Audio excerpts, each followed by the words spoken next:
Salut, chers bien-aimés auditeurs, et soyez bénis.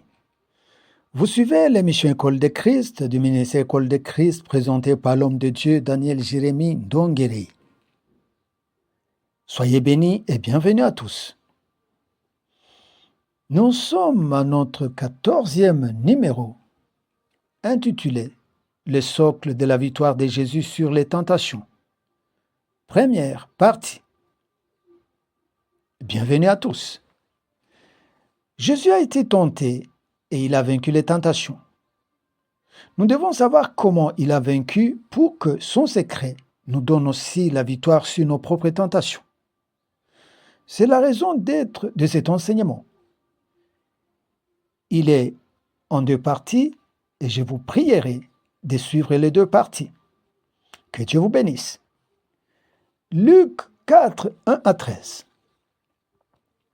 Jésus, rempli du Saint-Esprit, revint du Jourdain et il fut conduit par l'Esprit dans le désert, où il fut tenté par le diable pendant 40 jours. Il ne mangeant rien durant ces jours-là, et après qu'ils furent écoulés, il eut faim. Le diable lui dit, « Si tu es fils de Dieu, ordonne à cette pierre qu'elle devienne du pain. » Jésus lui répondit, « Il est écrit, l'homme ne vivra pas de pain seulement. » Le diable l'ayant élevé, lui montra en un instant tout le royaume de la terre, et lui dit, « Je te donnerai toute cette puissance et la gloire de ces royaumes, car elle m'a été donnée et je la donne à qui je veux. Si donc tu te prosternes devant moi, elle sera toute à toi. » Jésus lui répondit, « Il est écrit, tu adoreras le Seigneur ton Dieu, et tu le serviras lui seul. » Le diable le conduisit encore à Jérusalem, le plaça sur le haut du temple et lui dit, « Si tu es fils de Dieu, jette-toi d'ici en bas, car il est écrit, il donnera des ordres à ses anges à ton sujet afin qu'ils te gardent, et ils te porteront sur la main de peur que ton pied ne heurte contre une pierre. » Jésus lui répondit, il est dit, « Tu ne tenteras point le Seigneur ton Dieu. » Après l'avoir tenté de toutes ces manières, le diable s'éloigna de lui jusqu'à un moment favorable. Amen. Ce texte est si clair que certains de ces points ne demandent pas d'explication.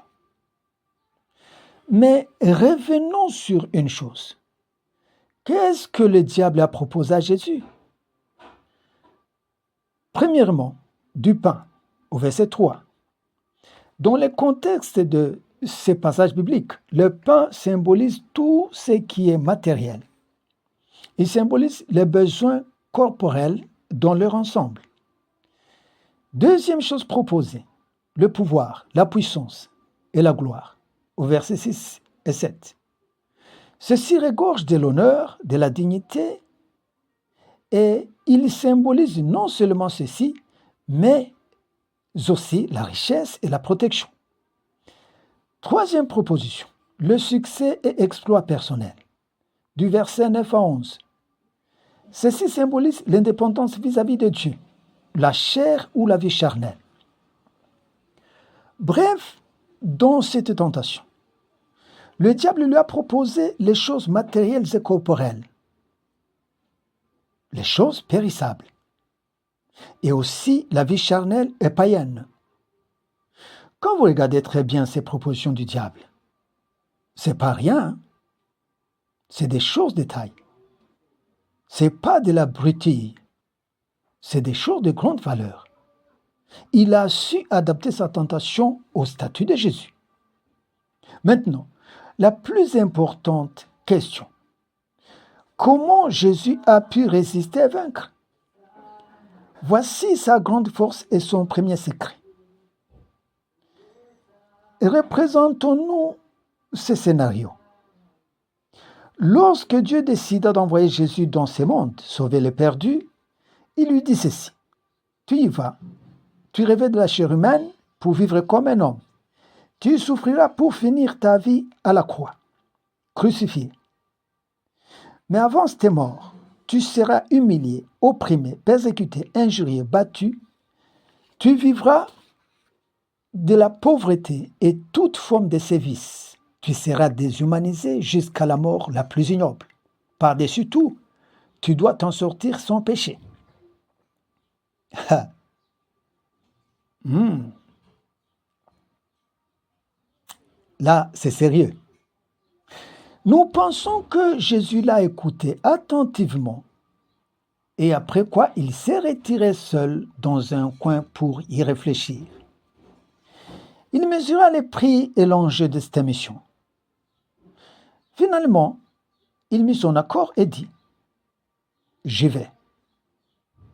Mais il n'est pas descendu brusquement.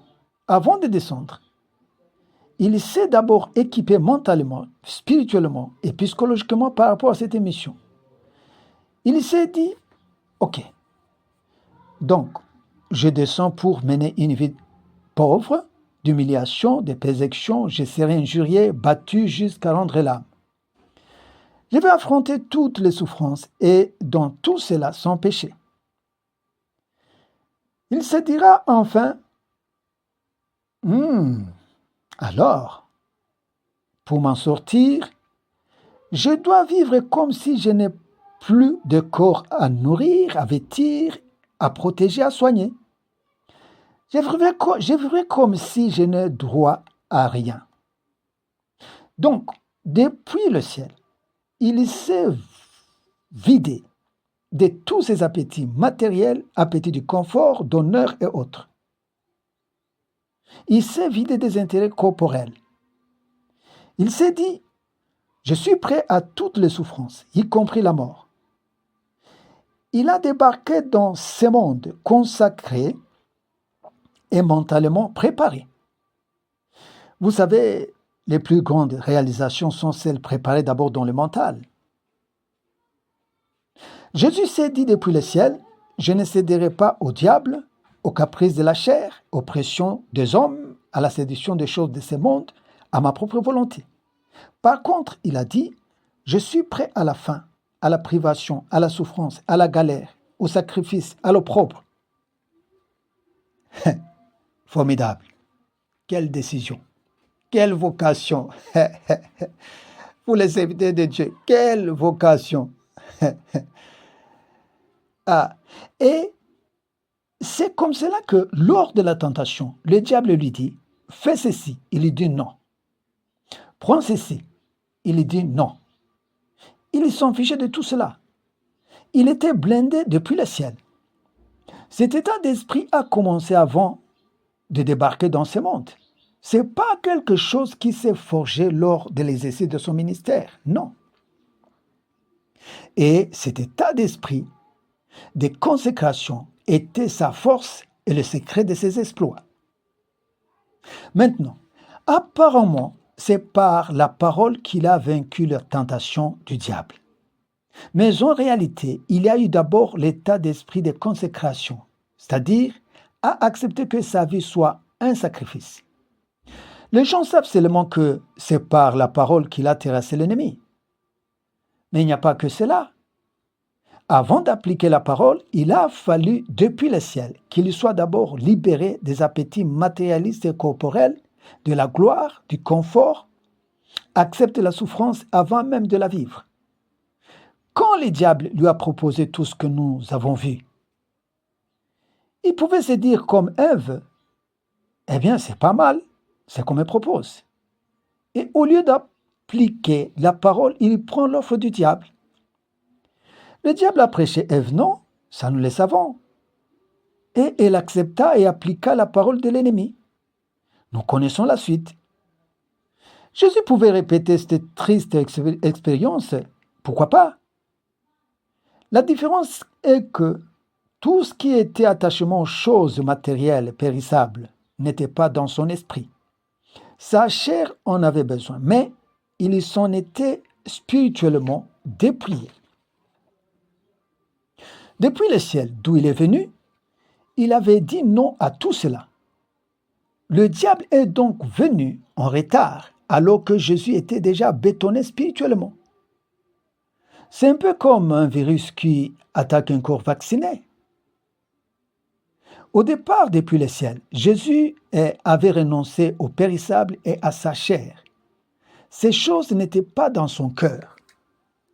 Ceci fut le socle de sa victoire dans tous ses combats et ses épreuves. La parole qu'il a utilisée contre les diables n'a fait que la finition. Justement, parlons de la parole. Écoutez bien ce que la parole peut faire en nous. Comme Dieu est la parole, selon Jean chapitre 1er, donc il est aussi dans sa parole écrite dans la Bible ou qu'il déclare verbalement. Écoute, une parole qui est dans un cœur disposé porte des vibrations divines. Elle est le point de contact de Dieu. Dieu s'y appuie pour agir. C'est comme cela que certains sont guéris ou délivrés par l'écoute de la parole de Dieu seulement. Mais à la création, nous savons que ce sont les mots qui ont créé ce monde, non? Et Jérémie 23, 29 dit qu'elle est un feu, un marteau qui brise les rocs. Et Jean 8, 32 nous dit qu'elle a franchi, elle les délivre.